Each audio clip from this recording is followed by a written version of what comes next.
Now, why would I need to get a live gig as a music artist? Man, forget about live gigs. I can just stay at home and from the comfort of my house, make millions of royalties and getting the promos on my song and just live off of that full time, right? Wrong.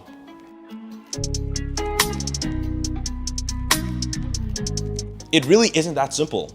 See, if only Spotify could pay you enough that can cover all of your bills and make music a full-time thing, but really it doesn't do that. Most artists make the majority of their money through live gigs.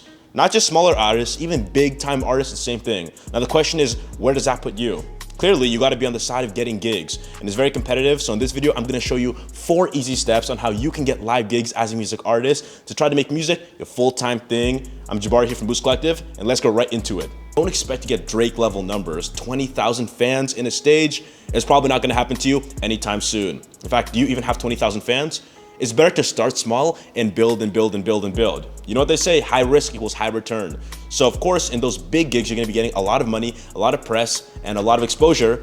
But these small time gigs have a lot of value too. And the reason why is because with these small time gigs, you're building really strong, intimate connections. And these connections are gonna lead to you getting more and more gigs down the line.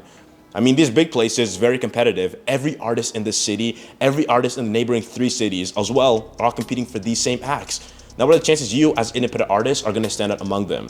Sure, there's a chance, but let's not put up the chance. Chance for losers. We're gonna make it so we're getting good gigs. Starting off, get very small gigs such as birthday parties, weddings, house parties, all this stuff. Really showcase your music, create some content about it, performance videos, all the good stuff. And what you do with all this is next time when you're approaching a bigger venue, somebody that you perhaps don't know, you can be like, hey, I have gigs experience, and show them A, B, C, and D. Next thing you know, they'll be like, this is a pretty good artist compared to the other artists that have 0 gig experience. Maybe we want to on-list this guy for our next performance. So start small and build up is a very key principle in getting gigs. Now, how do you actually get the first person in the first place? The cool thing is you already have a natural network. People from your work, your friends, people that you meet at the bar. There's gonna be a lot of people in your life. And at times, they're gonna have weddings, they're gonna have house parties, etc., etc. Next time, when they're hosting such an event, ask them, hey, I make music, let me be your entertainment for the night. And I'm gonna show you and everybody attending what a good time really means with my music. Booyah. Who says booyah in the 21st century? Now, the thing about getting gigs is, remember, you're talking to humans, so be a human. You aren't talking to robot automatons. And just because there's a phone in front of you and you're typing to them, doesn't mean you can start being disrespectful. You need to have the same courtesy, kindness, and politeness as if you're speaking to them face to face. Because in the end, the people who are deciding whether you get the gig or not isn't you. It's not how good your music is, it's the person in charge. So stuff like the A&Rs, promoters, club owners, all the people that own the venues, they're the ones in charge, so you really want to be kind to them. And in the face of trying to be more human, let's make our communication as human as possible. Therefore, you can actually get the gigs. So if you can, actually walk into the venue. What? Walking into a place and talking to a person? Social anxiety is skyrocketing just hearing that. But hey, grab your balls and muster up, be a man, because you really want to get this gig, don't you? Actually, cut that part out because we got to keep it kind of politically correct.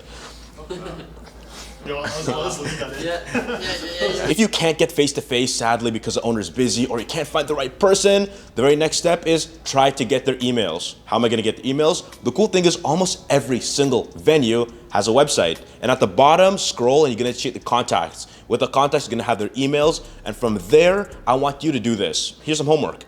Go ahead and check the top venues on Google. How do I do this? Go on Google, type in events near me. What they're gonna do is they're gonna put a bunch of events, and under every event posting, there's gonna be a venue as well. Just click on the website, open it, grab the email, and then put it on a spreadsheet, and I'm gonna be providing it for you, so you don't gotta do the work anyway. Once you have the spreadsheet, it's gonna be smooth sailing. All you gotta do is reach out to them one by one and show them why you need to be the person to get the gig. Why are you worth getting the gig?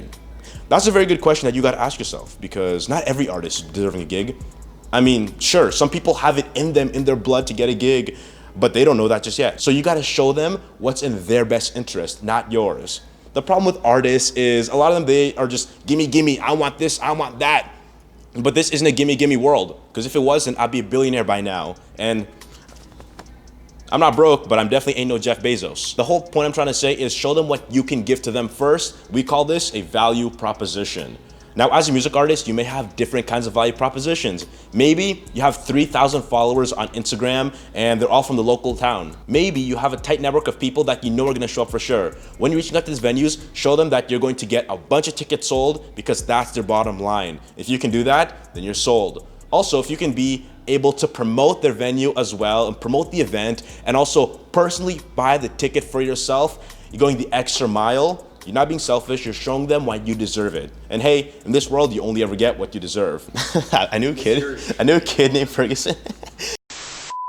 So now let's make the best possible email so you can have the highest possible chances of getting the gigs. Let's hop into it. Number one, when it comes to writing your email, make sure you keep it brief. You're not Shakespeare, don't write an essay. Trust me, they won't read it. It's gonna go straight from their inbox to their trash or even the spam pile.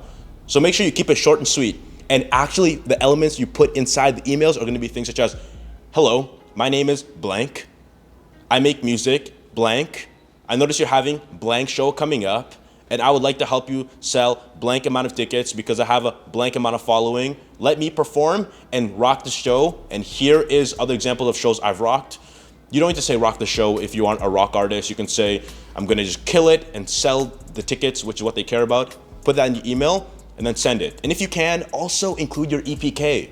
Now, Jabari, what is an EPK? It stands for Electronic Press Kit, which has all of the main data about you as an artist, who you are, things such as how many followers you have, what genre you make, past venues played, all the key information that shows the business side of you as an artist, share to them because they want to check and read up on that and qualify if you're worth being at their venue for live performance. Now remember, if they don't respond back, woe is me, don't worry, because you're gonna follow up again. Not the same day. You don't wanna come off as a needy artist that wants to get the gig. You may be a needy artist that wants to get the gig, but don't let them know that. What you wanna do is space it out. Let's say every 4 days you're gonna follow up. Hey, my name is Jabari and I'm following up again. And then after that, wait a minute, then give it another week of follow-up. Become a follow-up machine. In fact, if I was you, I'd set reminders in your iPhone or your Android telling you when to follow up. That way you can always be on top of the game. Follow, follow, follow. The only time you're gonna ever quit is never. Just kidding. Only quit when they say clearly, no, you are not accepted. Until you hear no, keep going, keep going, keep going. These venue owners get pretty busy managing their business. They may not got time to check their emails every single day. So keep putting in the work and you're gonna see results. Now remember, you finally found the venue and you finally pitched to them. What's next is executing. Listen, it's not just about getting the gig, it's about performing the gig. Because once you get it, it's up to you now. It's no longer their decision. You gotta make sure everything is perfect. Another thing about executing is every single time it's better to fill a 50-person venue than to only fill 100 people in a 2,000-person venue. It just doesn't look good to have an empty stage because if you can rock the stage perfectly and get all the seats filled, you're gonna be showing the owners and the promoters that you're worth putting on their roster again as one of the talents. Because remember, if you get one live gig now, it could lead to another live gig 2 weeks in the future, 3 weeks, 4 weeks, couple months. And the cool thing is I start getting more and more gigs, you can get more and more gig referrals from other venues that say, hey, I saw you perform at this place, I want you here too. And the ideal place is where in your calendar, you have at least 2 live gigs every single week. Because at that point, you're gonna be making much more revenue otherwise than you would have been making, let's say, from your Spotify royalties alone. And it's all about diversifying your income so that something, I don't know, a global pandemic happens, you're gonna have all your bases covered. So here you are, you spent all your time and effort getting the gig, woohoo, you finally got it. Then you executed perfectly, standing ovation, everybody loved your performance. So what's next? Time to get the money, time to get my dosh. This isn't charity work. I'm here to make money. Now listen, this is how you should be pricing your gigs. For your first couple gigs, do them for free. What? Do them for free? I'm here to make money. Listen, the reason why you're gonna be doing it for free is because you're doing this to add it to your portfolio, AKA your electronic press kit. You're gonna have a bunch of examples of you rocking the stage and it's gonna give you exposure and get your name about to the right people who really care, such as promoters. If they see you rocking the stage, they may hit you up. Also, another thing to keep in mind is don't go high, go wide. And what that means is don't try to get the highest dollar value possible from the venue. Rather try to make it wide, meaning instead of having just one performance, you're gonna have multiple performances. Because over time, if you decide to charge less but have multiple venues, you're gonna get more in the end, and it's long-term, so it's more reliable. You gotta have reliable income in the music industry if you wanna make this a full-time thing. So remember, go wide and not high. Another thing to keep in mind is sometimes the people that are watching you perform in the venues may end up becoming clients of your own. What does that mean? Let's say you perform at a wedding shower or at a wedding itself as a DJ.